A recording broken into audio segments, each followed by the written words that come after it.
Namun ialah engkau tidak dapat bercakap-cakap dengan manusia selama 3 malam padahal engkau sehat. Bismillahirrahmanirrahim. Assalamualaikum warahmatullahi wabarakatuh. Wahai sahabat-sahabatku dimanapun kalian berada, pada kali ini saya akan menceritakan tentang sejarah kisah Nabi Zakaria alaihissalam.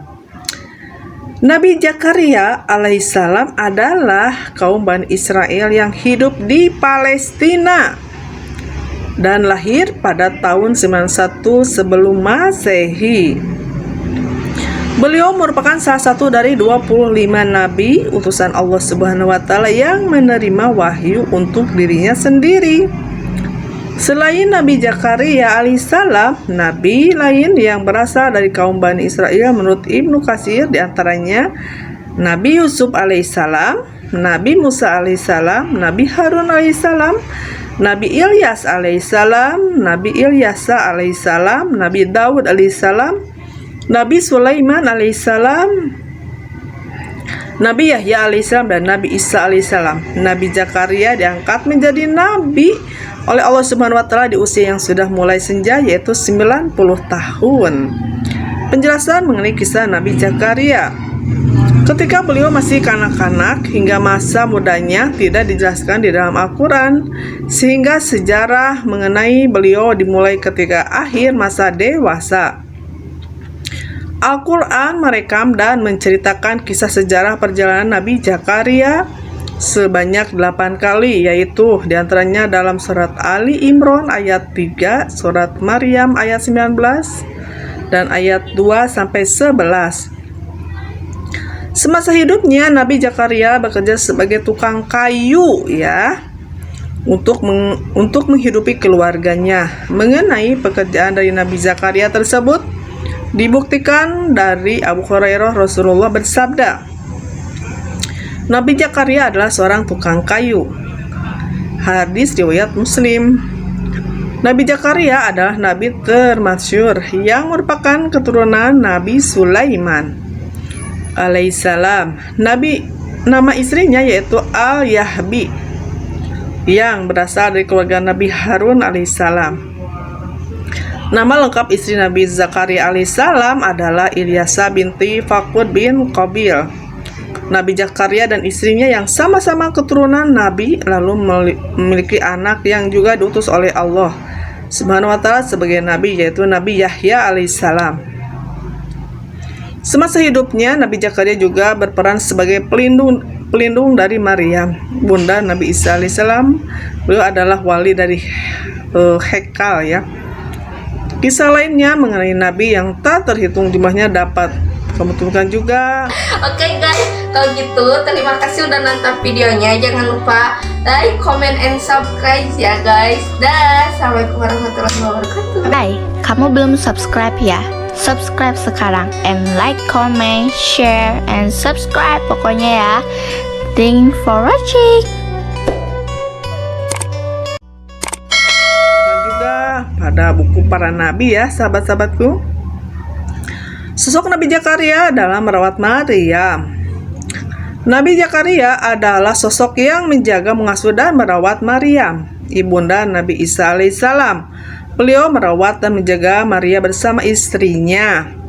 Ayah kandung Maryam bernama Imran, ulama Bani Israel, yang pada saat itu mendatangi Nabi Zakaria untuk menitipkan anak perempuannya yaitu Maryam.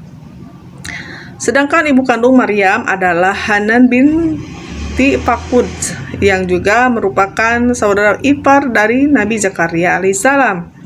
Maryam diasuh dan dirawat oleh Nabi Zakaria dan istrinya sejak Maryam masih kecil. Meskipun bukan anak kandung, Maryam diperlakukan dengan penuh kelembutan dan kasih sayang.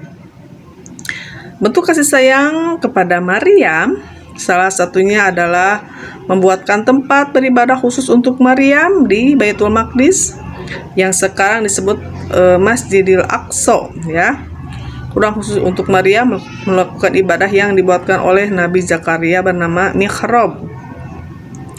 Hal tersebut menjadikan Nabi Zakaria alaihissalam sebagai orang pertama yang tererat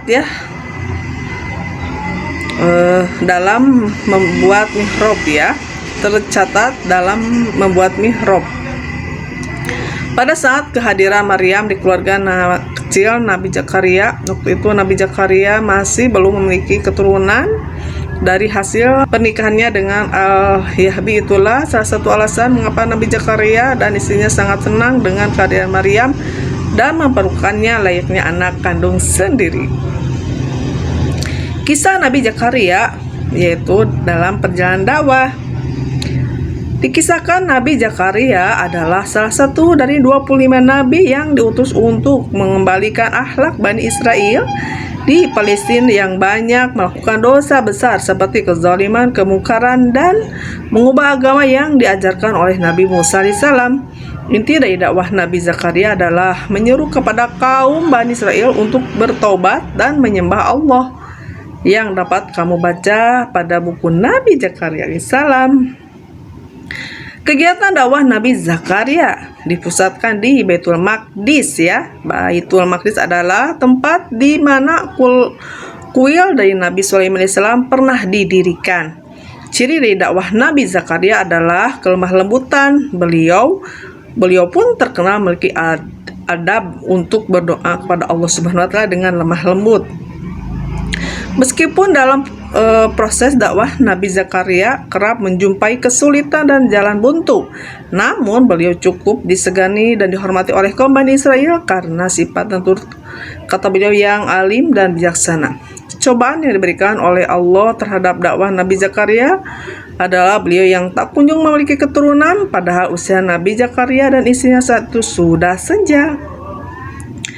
Pada momen tersebut, Nabi Zakaria sangat sedih dan bingung tentang keberlanjutan dakwah yang beliau lakukan apabila tidak memiliki keturunan laki-laki. Maryam sebagai anak angkat Nabi Zakaria pada saat itu juga tidak dapat meneruskan jejak dakwah beliau.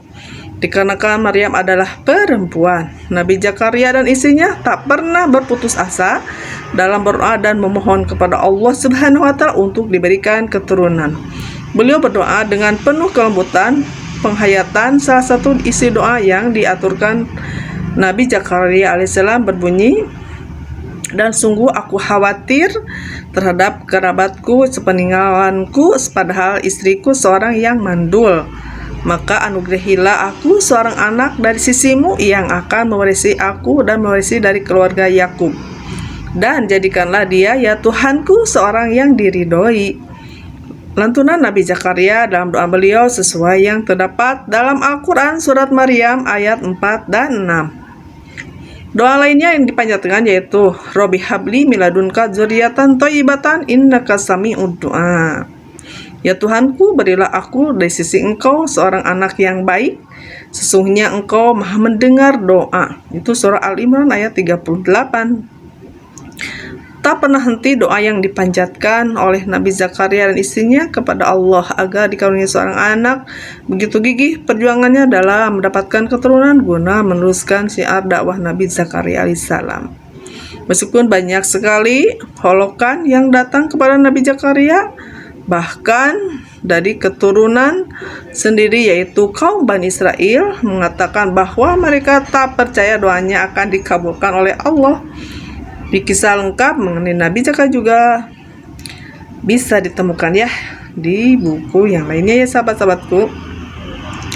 Hingga suatu ketika keajaiban dan mukjizat menghampiri keluarga kecil Nabi Zakaria. Pada saat itu turun malaikat Jibril untuk menemui Nabi Zakaria dan memanggil beliau yang saat itu sedang salat di mihrab.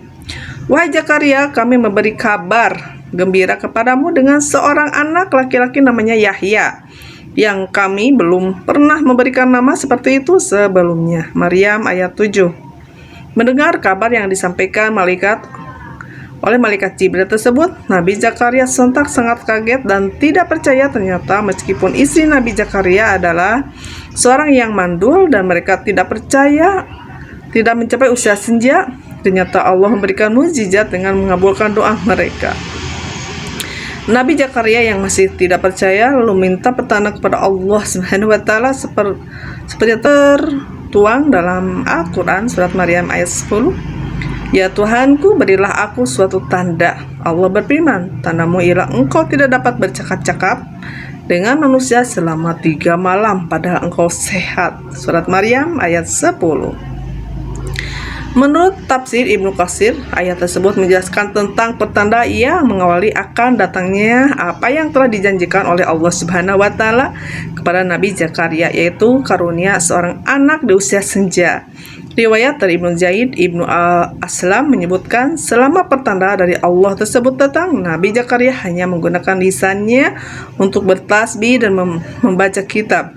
Nabi Zakaria menahan lisannya untuk tidak berbicara dengan kaumnya sendiri, melainkan menggunakan bahasa isyarat. Hal ini tercantum dalam riwayat yang tertulis pada Al-Quran surat Maryam ayat 11.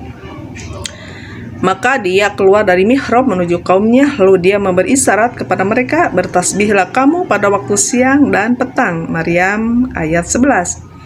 Nabi Zakaria selanjutnya mengucap syukur kepada Allah sebagai bentuk terima kasih karena doanya selama ini yang dipanjatkan dikabulkan oleh Allah Subhanahu wa taala. Setelah itu lahirlah seorang bayi laki-laki yang soleh pada satu sebelum Masehi yang bernama Yahya. Yahya yang merupakan anak kandung satu-satunya dari Nabi Zakaria dan istrinya, lalu juga diangkat oleh Allah menjadi seorang nabi. Nabi Yahya juga merupakan salah satu dari 25 nabi yang wajib diketahui dan diimani oleh umat muslim. Nabi Yahya dilahirkan ke bumi dalam waktu yang berdekatan dengan momen kelahiran Nabi Isa alaihissalam, anak dari Maryam. Namun beberapa riwayat menjelaskan jika kelahiran Nabi Yahya adalah mendahului 3 bulan daripada kelahiran Nabi Isa alaihissalam. Ketika Nabi Yahya mulai beranjak dewasa, ia diajak oleh Nabi Zakaria untuk berdakwah bersama kepada kaum Bani Israel. Nabi Zakaria dan Nabi Yahya juga bersama-sama melawan Raja Hardaus yang merupakan penguasa Bani Israel dan bersifat zalim dan keji. Kematian Nabi Zakaria. Riwayat menyebutkan jika Nabi Yahya pergi meninggalkan dunia terlebih dahulu sebelum disusul oleh Nabi Zakaria. Penyebab kematian Nabi Yahya adalah dibunuh oleh orang suruhan Herodia. Pada saat itu dikisahkan Bani Israel dikuasai oleh penguasa yang zalim, yaitu Raja Herdaus. Raja Herdaus memiliki keinginan dan niat untuk menikahi anak perempuan tirinya, yaitu Herodia. Pernikahan tersebut ditentang oleh Nabi Yahya dikarenakan tidak sesuai dengan hukum Taurat. Herodia pun tidak terima atas penentang Nabi Yahya alaihissalam terhadap pernikahan yang akan dilakukannya. Ia pun menyuruh Herodes untuk membunuh Nabi Yahya. Nabi Yahya pun ditangkap, dipenjara dan dibunuh sesuai permintaan Herodia. Ketika kabar kematian Nabi Yahya sampai ke telinga ayahandnya, yaitu Nabi Zakaria, dan mengetahui bahwa Allah telah menghukum pembunuhnya dengan mengubur mereka hidup-hidup, maka selanjutnya Nabi Zakaria pun melahirkan diri menuju sebuah kebun di Baitul Maqdis. Ketika dalam perjalanan melarikan diri dan melewati pepohonan, tidak disangka pepohonan tersebut memanggil Nabi Zakaria dan membuka diri untuk memasuki sebagai tempat persembunyian dari Nabi Zakaria. Namun sayangnya ada iblis yang melihat dan mempengaruhi tempat persembunyian Nabi Zakaria tersebut. Iblis pun memotong kain baju Nabi Zakaria dan menemui orang-orang yang sedang mencari Nabi Zakaria, sembari menunjukkan potongan baju Nabi Zakaria alaihissalam. Sontak ketika melihatnya, orang-orang tersebut meminta iblis untuk memberitahu lokasi persembunyian dari Nabi Zakaria alaihissalam. Setelah ditunjukkan oleh iblis, mereka langsung menghantarkan pohon tersebut menggunakan kapak hingga terbelah menjadi 2. Nabi Zakaria pun meninggal dunia dan Allah mengajarkan kaum Bani Israel atas kematian Nabi Zakaria dengan cara membunuh para pembesar mereka dan menawan ratusan orang. Mukjizat Nabi Zakaria alaihissalam. Secara bahasa, mukjizat berasal dari kata mukjiz yang memiliki arti melemahkan atau mengalahkan. Mukjizat adalah kejadian atau peristiwa luar biasa hingga sulit dijangkau oleh akal manusia yang terjadi pada nabi dan rasul Allah Subhanahu wa taala. Setiap nabi dan rasul Allah dianugerahi dengan mukjizat untuk menunjukkan bahwa mereka adalah orang istimewa yang dipilih oleh Allah untuk menerima wahyu dan menyebarkannya kepada kaum-kaum yang ingkar dan zalim terhadap Allah Subhanahu wa taala. 3 mukjizat yang dimiliki oleh Nabi Zakaria. Nabi Zakaria dan istrinya membaktikan diri mereka semasa hidupnya untuk mengurus dan menjaga Baitul Maqdis.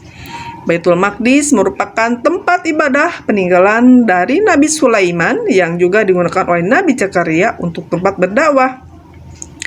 Nabi Zakaria mendapatkan keturunan dari Allah Subhanahu wa taala, seorang anak laki-laki yang saleh bernama Yahya. Meskipun usia Nabi Zakaria saat itu sudah sangat tua, yaitu sekitar 100 tahun. Sekian dulu sahabat-sahabatku semuanya, cerita tentang perjalanan Nabi Zakaria alaihissalam, dan kita ambil hikmahnya dari cerita tersebut, bahwa jangan pernah putus asa berdoa kepada Allah Subhanahu wa taala, karena Allah suatu saat akan mengijabah doa-doa tersebut. Dan yakinlah Allah itu maha kuasa atas segala sesuatu, dan tetap beristiqomah, berhusnudzon kepada Allah Subhanahu wa taala, dan jangan putus asa dengan doa-doa yang kita panjatkan kepadanya. Insya Allah suatu saat doa itu akan diijabah. Terima kasih sahabat-sahabatku semuanya sudah menyimak video ini. Mudah-mudahan bermanfaat, khususnya untuk saya pribadi, umumnya untuk kalian semuanya yang mendengarkan. Jangan lupa like, subscribe, and komen ya. Wassalamualaikum warahmatullahi wabarakatuh.